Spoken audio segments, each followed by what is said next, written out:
Hello, ichinaw mayam hahanba magtada nukumana mayam punama puiko no na kuramzari mayam ngasi ai silchada ngarang chicheu da lakbudo ngarang thangda shopping chalure dana ko do ngasi mu aiga ko chiche ni ga chatoine bako ngarang do ko chiche hanja haude ko chicheu ja haude aba do ngasi mu chicheu ga chatoine ado chicheu no poche khale ni hai bako adu dogi ma chasiya ne da haure ado ꯆꯠꯂꯨꯔꯒꯦ ꯃꯌꯥꯝ ꯆꯠꯂꯒ ꯑꯗꯨꯝ ꯀꯩꯀꯩ ꯂꯩꯔꯛꯀꯦ ꯍꯥꯏꯗꯅ ꯃꯌꯥꯝꯗ ꯌꯦꯡꯍꯜꯂꯛꯀꯦꯕꯀꯣ ꯑꯗꯣ ꯏꯆꯤꯜ ꯏꯅꯥꯎ ꯑꯩꯈꯣꯏ ꯌꯨꯝꯇꯅꯤ ꯆꯠꯇꯣꯏꯁꯦ ꯑꯉꯥꯡꯁꯤꯡ ꯑꯝꯇ ꯄꯨꯔꯔꯣꯏꯕ ꯉꯁꯤꯗꯤ ꯑꯩꯈꯣꯏ ꯍꯨꯝ ꯉꯁꯤ ꯀꯣꯏꯊꯔꯨꯗꯣꯏꯅꯦꯕ ꯑꯗꯣ ꯑꯩ ꯉꯁꯤ ꯅꯨꯡꯊꯤꯟꯗ ꯍꯜꯂꯅꯤ ꯄꯨꯡ ꯑꯅꯤ ꯑꯍꯨꯝ ꯑꯗꯨꯋꯥꯏꯗꯨꯒ ꯍꯜꯂꯅꯦꯕꯀꯣ ꯑꯕꯨꯡꯉꯣꯒꯤꯁꯨ ꯊꯥꯡ ꯇꯥꯒꯤ ꯀ꯭ꯂꯥꯁ ꯂꯩꯌꯦꯕ ꯉꯁꯤ ꯑꯗꯨ ꯅꯪꯅꯕ ꯍꯟꯗꯣꯏꯅꯦ ꯑꯗꯣ ꯃꯌꯥꯝ ꯑꯗꯨꯝ ꯇꯥꯎꯟꯗ ꯆꯠꯂꯒ ꯀꯩꯀꯩ ꯂꯩꯕ ꯈꯣꯠꯄ ꯀꯃꯥꯏꯅ ꯇꯧꯕꯅꯣ ꯑꯗꯨꯝ ꯌꯦꯡꯁꯦꯕꯀꯣ ꯆꯠꯃꯤꯟꯅꯔꯁꯦ ꯃꯌꯥꯝ ꯑꯩꯈꯣꯏ ꯊꯣꯛꯂꯛꯑꯦ ꯆꯠꯄꯒꯤ ꯑꯩꯈꯣꯏ ꯏꯆꯤꯜ ꯏꯅꯥꯎ ꯑꯍꯨꯝ ꯊꯣꯛꯂꯛꯑꯦ ꯑꯉꯥꯡꯒ ꯂꯣꯏ ꯊꯝꯃꯝꯃꯦ ꯑꯩꯈꯣꯏ ꯁꯨꯝ ꯊꯝꯃꯝꯃꯦ ꯑꯩꯈꯣꯏ ꯍꯧꯖꯤꯛ ꯁꯣꯞꯄꯤꯡ ꯆꯠꯇ꯭ꯔꯕꯅꯤ ꯑꯩꯈꯣꯏ ꯏꯆꯤꯜ ꯏꯅꯥꯎ ꯑꯍꯨꯝ ꯁꯤꯅ ꯑꯩꯈꯣꯏ ꯆꯤꯆꯦ ꯈ꯭ꯋꯥꯏ ꯑꯍꯟ ꯁꯤꯅ ꯑꯍꯨꯝꯁꯨꯕ ꯑꯗꯨꯒ ꯑꯩꯗꯤ ꯍꯥꯏꯔꯔꯣꯏꯗ ꯑꯩꯈꯣꯏ ꯆꯠꯂꯦ ꯃꯊꯪ ꯃꯊꯪ ꯎꯠꯂꯛꯀꯦ ꯑꯩꯈꯣꯏ ꯆꯠꯂꯒ ꯀꯩꯀꯩ ꯂꯩꯕ ꯈꯣꯠꯄ ꯑꯗꯨꯝ ꯌꯦꯡꯍꯜꯂꯛꯀꯦ ꯀꯔꯤ ꯇꯣꯡꯁꯦ ꯍꯥꯏꯅꯣ? ꯇꯨꯀꯇꯨꯀꯤꯗ ꯆꯠꯈ꯭ꯔꯁꯤꯔꯥ? ꯇꯨꯀꯇꯨꯀꯤ ꯂꯥꯛꯄꯩꯗꯣ ꯁꯤꯗꯁꯨ ꯁꯣꯔꯣꯛꯇꯁꯨ ꯁꯨꯝ ꯆꯠꯂꯤꯌꯦꯕ ꯉꯁꯤꯗꯤ ꯈꯪꯗꯦ ꯑꯩꯈꯣꯏ ꯆꯠꯇꯣꯏꯁꯦ ꯁꯦꯟꯇꯔ ꯔꯣꯗ ꯐꯥꯎ ꯆꯠꯆꯔꯁꯤ ꯑꯗꯨꯐꯥꯎꯗ ꯑꯗꯨꯋꯥꯏꯗ ꯈꯛꯇꯅꯦꯕ ꯑꯩꯈꯣꯏ ꯏꯆꯤꯜ ꯏꯅꯥꯎ ꯑꯍꯨꯝꯁꯦ ꯃꯦꯃꯣꯔꯤ ꯑꯣꯏꯅꯕꯒꯤꯅꯦ ꯑꯩꯅ ꯉꯁꯤ ꯕ꯭ꯂꯣꯛ ꯂꯧꯖꯔꯤꯁꯦ ꯍꯌꯦꯡ ꯑꯍꯟ ꯑꯣꯏꯔꯀꯥꯟꯗ ꯌꯦꯡꯅꯕꯒꯤ ꯇꯨꯀꯇꯨꯀꯤ ꯑꯃ ꯂꯩꯔꯦ ꯆꯠꯈ꯭ꯔꯦ ꯃꯤ ꯌꯥꯎꯋꯦ ꯂꯩꯔꯝꯅꯤꯗ ꯃꯌꯥꯝ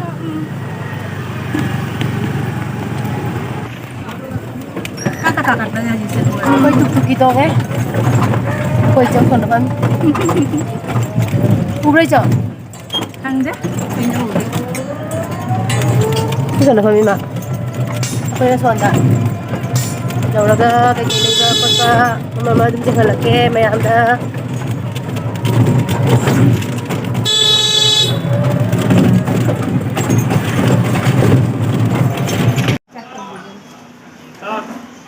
ब्लाउज लेकर ला रहे हैं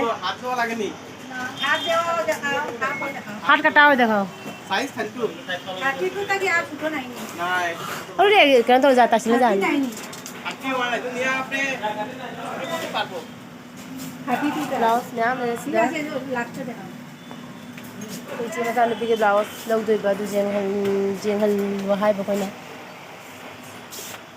सीधा से ब्लाउज बजा बजा बोले चिचो सी के ऑरेंज कलर बजा दे जाऊंगे हयन चाना बने कने का कने चाना बन तांग न मोला लग दिया हम लाओ जो को मुन्ने जा रहा है लग दिया हम लाओ मयाम ले ब्लाउज बजा बजा আমরা তো কাপড় বল ব্র্যান্ডেড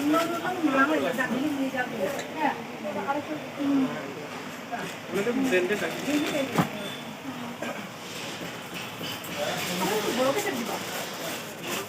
이쪽 와서 양동 너무 야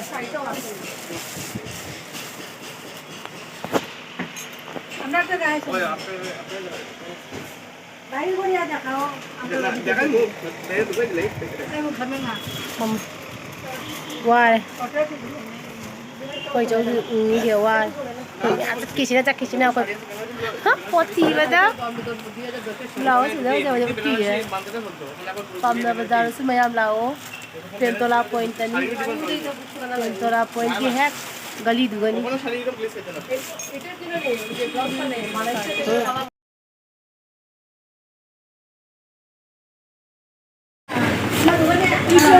मैम कोई स्मार्ट बाजार संगई बको चलो बहांग मॉल ने बा दुगा संगई ने सब्जी का लोई जोले से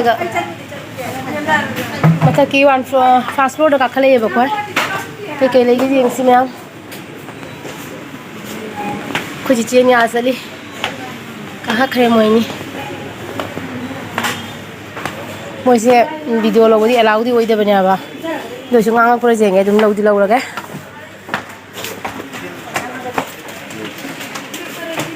चाना थाना बगी पोचेंग हतन सी लेगी मांस बिस्किट करी करा चाना बगी हतन इसे मैं तेरे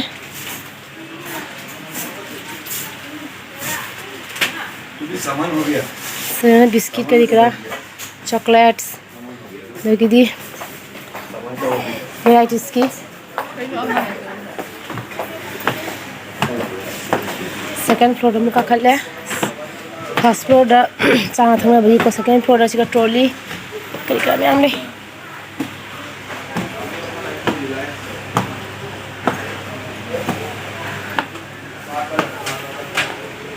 Sikana cup tray मैम ले रहा जेंगु जेंगु उरु बदल लोई palm nga tani tawri las aya ai ase mu je mathau tai ni a si kya no se mu je mathau tai ni matang bana si ka sa ha pa ka sa ba futi ya ba ne mu bang to bu do ne ka na tawi tang ni nang bo ya ai na sa ni ba cham ga ka ni ni amara ba da sang ga mar phu nga ra ka na ni ya ai ne no se ne ga mar ku chani ga phu nga poti phai ya ba poti phai ya ba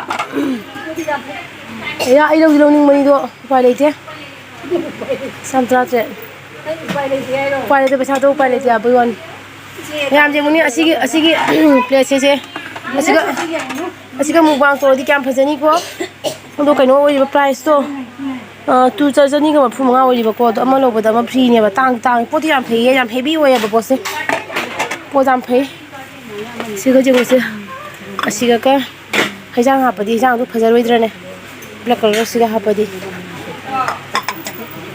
ma'am ले ma'am सिगा जे पट फबे ना 121 bike 1 free Podi आम फैये पोते थाथा लाउ नि जौ गो पोद आम फैये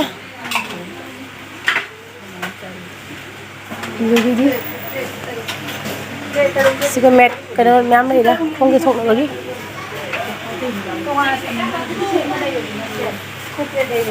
असवा बन सुसी रे दा सिना कइनो ए सिसु फेजै ने सिना चामगा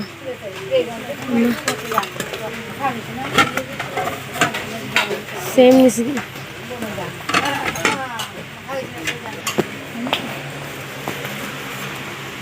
ट्रॉली बैग मैम है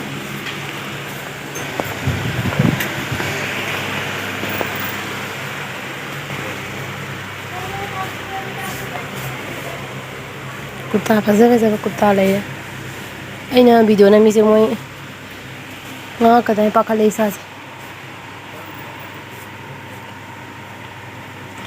atin idrusi sangin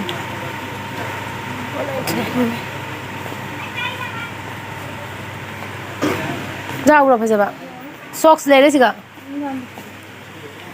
socks la te sidi ngang wasan ang le sula ulaki ge hamra ula लिसिंग अमगा चामगा मफु चामपनि सीफी सिगा मिरम लेरमे अबको दो सिमोल से असिदगी मेन रोड सिदा लेरे दो सेकंड फ्लोर ने अब फिरोन जोली से मयाम दुम लागा लोग यागनी टॉप्स कुर्ता jogging jacket मैम अमा लेग्रे बले मिसना सिकप से सीरो जो सिकप से फजे सिकप से क्या था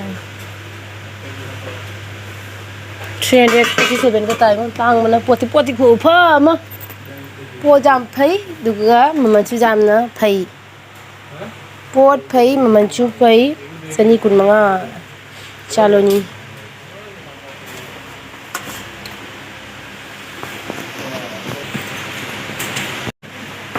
अखोय जी कुंथारे स्मार्ट बाजार दगी दुगा बी तु अनो बदो दुगा मु चंगनी दुगा फिरोन मनि हिगा जेंगिनी दुगा सु जेंहलके मैम चानबे चापो गतनी ने कइनो 96% याने जे मैं ऑफर करना पीरी सिने 10 रुपीस सेफ होबा दुगा सिगा चानबगी 100 रुपीस ꯃꯣꯏ ꯆꯣꯀꯣꯂꯦꯠꯁ ꯉꯥꯛꯇ ꯁ꯭ꯋꯥꯏꯗ ꯂꯩꯔꯤꯁꯤꯡꯁꯦ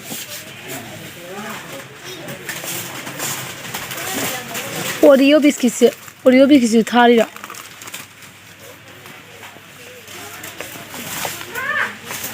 C80 Snickers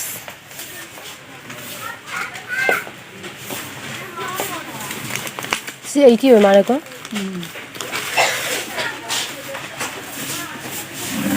그래서 레이려.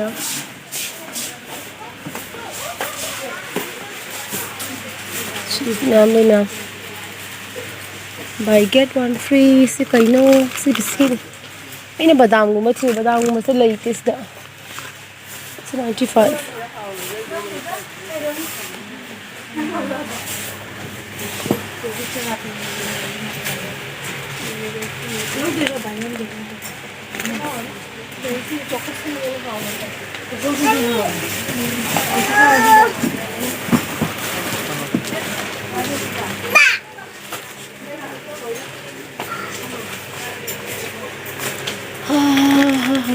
Sila pagkano Maggi di offer ka lang tamalin 7-11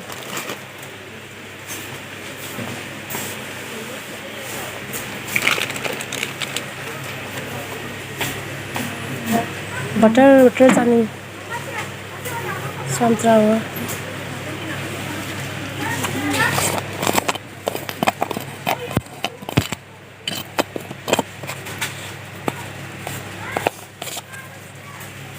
मैं आपसी बटर से जाऊँ samtrawa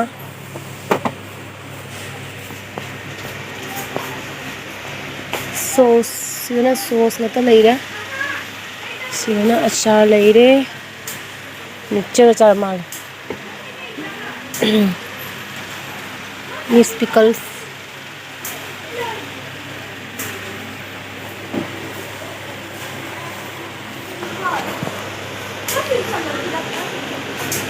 Sigana dog shampoo di perfume ka dikira leire bako mayam jam hona ha ba ja de ba kai di video se ka pa se mo allow oi de bani ne ai to mina ka pi ne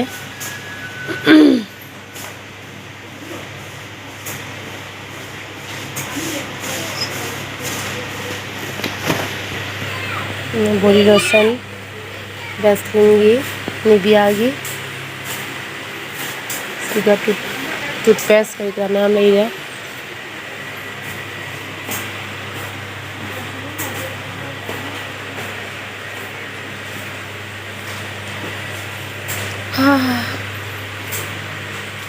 mayam ai du mulake ko hai da su du mulake dum jengo mayam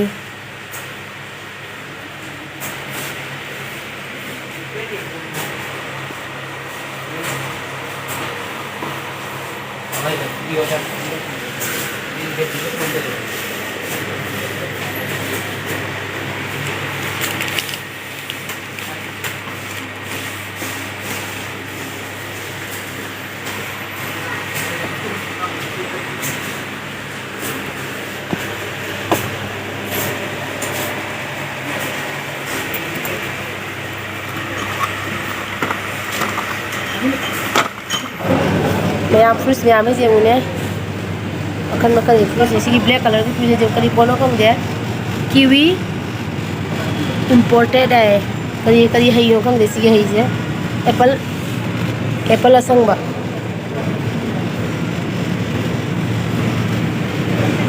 la kali ka apple ka se makan no khani le ise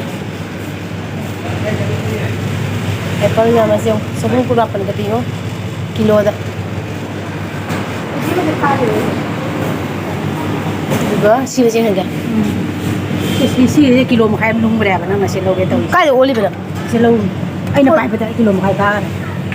Ay na pa Mayam siya siya. Chinese ke base to.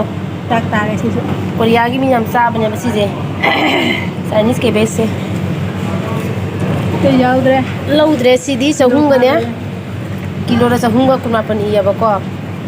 Ato capsicum se laure. Capsicum se 79 p ba kilo da. Capsicum se kilo ang laure ni. Kasi taga sa mga kaya. Si kay pono si ba? Si kay pono si ba? 이런 거는 많이 못 가고. Kaya ano, 마밍이 있어. juicy green ay khang nila. Asina red color ki cabbage suni. Ma red color ki cabbage se kano ini sari ka putra pacha hunga tai ne bap re. Tang. Buka. Sigana tilaw. Tilaw sina kilo da tilaw sim pambi fu joli na ba ko. Kilo da 99. Walang gati lang sila. Motor si Sam ni fu apan chan lang kai. Hongdung ga jol.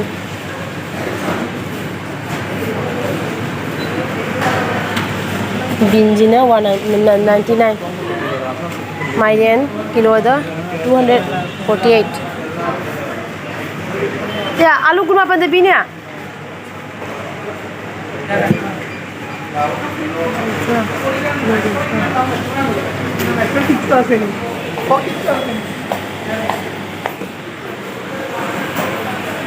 Nung mà Mẹ quay zoom chào đấy, lột thờ đấy, quay lối nè, tôi quay chỉ cái chỗ mà lột thờ đấy, thôi đây. cái này nó sang cái này lột thờ đấy nhau, lột thờ đấy chứ mà sao? Qua bên đó khang ba, chắc khi xin quay pot thi, bây giờ pot khăn bây giờ nè, pot mẹ nó chơi khăn là kẹp bọc cái lâu ino ai na, Có mấy gì vậy nè? Copy nè. cái nó chơi khăn là kẹp mẹ am, Quay dia capot, isan cái nó. mẹ am chơi khăn là kẹp pot chơi mẹ am chơi qua cái này Dia si kamera mandong na library ba kaya na ne kamo munu. Ha na ne Kolkata bazar. chơi khăn gạo lâu đấy, chăn pa cái khăn gạo, chúng ta là bagi nè bọc Smart na. xí mà lâu đấy, chăn pa quay chơi trâu bí nữa, quay trâu nó thua liền nè bọc Nugo dite. và đây cái gì, xí khăn gạo sẽ Ha na Kolkata bazar ne. Ya thaki ma. Sana ka sa mere bani ne. khăn gạo này xí lâu đấy bọc xí này chăn pi lâu đấy nàng sẽ là cái gì Bazar ta capsicum ba muna. Bazar ni to. chăn pi mà lâu đấy bọc hai nick sẽ 75 lo re. hai nick mà lâu đấy chăn pi cái 70 ki bedo. xí cái top sim lâu đấy bọc xí top sim lâu đấy xí cái rồi sim lâu đấy mà sim lâu đấy bọc có chỉ chơi cái này xí nó có chỉ chơi cái này Nusu mandong na library. Ha, puna mapili to. Mandong na lagi ani. xí cái sweater sim lâu đấy bọc ai cái sweater sim lâu đấy này na đúng chăm tang cái buông nghe ba tôi xí sim cái sweater sim cái lâu đấy Lagi di asigi free si masu haini masu laura i aksi na ko che tan pi gini as laura e adai di asina ako chichaugi masu lauri dia laura ya bakwa chichauna mai free tu laura na ni na bagi dai di sana ni da janga ni ये साकी कहीं तो smart बाजार दो other की capsicum तो लाउरे या बा हाँ जे मुझे 75 पी किलो दा क्या हम फुजारी नो को अच्छा 7 रो बनी किलो का लाउरे है से अदर दी असे की जूस में लाउरे है क्या हम होंगी 35 तक पिए बको इसमें लाउरे है स्मार्ट बाजार लाउरे नि सिचू अदुगा सी की पॉपकॉर्न से पैकेट क्या कनो नाको पैकेट क्या कनो को चलो से ऐसे पैकेट मंगा का लो मंगा का पैकेट हमारी का तरह पैकेट ही वाली नहीं है पैकेट क्या लो पैकेट तारू से पैकेट तारू का लो बोले अब को से कोई जने तो ही नहीं कोई चना कोई जने तो ही Ah, kuji do ni nugi bekta. अदागी दी से सी लाले है तारू दी से लापो दी लाले है तो भी लाले सीधे मनु का आंगी सी लाले है ला हो ला फजा लगा तो lu je Koi dia siga dai bani ngai ta dai ban masa siga dai di. kudo je sanai kudo mayam ka singa sanai kudo lo rei ba je fa ja ja un pa kun trapi Sinduri peke mas iga green color yang siya ba Acha, si kun tra ro. 3000 di jam na ganda no ko na ni. Na ka sa se nangi kuji sanagi. E fazing ya. dagi di asang ba kudo ma daru Ha di sigi dai ni phang phang. sina janu pi gi sanai kuji lo rei ba ayeng mache lu hong ba da sina ba gi sanai kuji ni adu kido ba da ja sina ba ni Se na nangi tang jawo je na. adagidi da sigi kudo sin jo lo rei ba ko sina sina si ba gi smaina Kai ti. hayang sana kudo di madi mak siba ngam de da na ko adu na sana kudo siraga marak ta dum sina sum jan dui ne ba ko lu khong do matam jawre na du gi se ni se lo rei ne ba da ba je ngam kudo se Mama na cham ni ai je. Mama na cham. ate karino sa bro no da Pie me. Ha, ni ko. Chaba do ya ni. ye ne mata ke ne 대비나도 콜레지는 거 필요가. 이제 해도디. 이거 가져가겠나? 먹도 큰 많이 돼. Ako yung pili. O dami 야, 야니, 이 군대를 내리면 이제 시기냐? 아, 뭐야? 로라 뭐? 어이, 나 보자. 어차피 로라 뭐? Pwede. 아유 시작가. Asa mo to mo kairo? 까라 Isa na bigi. Isa na bigi. Puji to siya maya. Si puji siya yung buong bata sila ba yun niya bako. Sila bida yi. Sila bida ya. 아니는 나 본도 비우네. 아, 쟤니들은 그. Luwa na bako mo siya utpa. 아, 이제 걔네 들어. 아 저기 Luwa na bako to. 우리 너가 이나 비려. Kapi mang. Eh, si. Chắc biết sai là mình chưa có chụp sai đó. 자로 얘. Ay, isa. Isa eh, pi mo ito kalina ra. Sao? Hoy po luwa na ko sina. 뭐래나? Ado mayam luwa na ako iksige po lay ba luwa na bako. Ado mo sana thang na ba ho gane. Ado duni mayam. Ado ko rin halam dai matam do ado mulak ke bako. Koi kain ram dai sina kain ram dai matam do mulak ke. Tadi sa tha ni sa tha ko ga koi jum da ko jije ma jije ma halam ni bako ko ni ma puna thong mi na ni. Mana magi barata ma le heurani magi ke na sakrani aina ijum tan salani bako. Ado puna ti thong mi na ni bako siga kinya. Ako'y hanbagi thogle mayam ako'y teacher hoy chakhare abako moi di tuition le yana ne moi thienga na moi than gare abako khoi bai na thilure ba gari mi jada ado isi udin jine sajam thil le mo ado hoji ke na tawre ba ha ja kata le lore ado hoji koi hoji han dore sigale ra du kaina dore ako'y mayam hoji ko munani jam dang na dore bane kamu ado chalani hoji aduna mayam aigi video je sai matang si kare senjarage ado aigi video se jengma nungai bi bataraga di anau boy chinau aigi channel la changbi rakpa sinau sina aigi channel se like share subscribe tawbiyo aduga comments mixnu si batu pibiro bako ado mayam adu hajaraga ngasi ge tata bye bye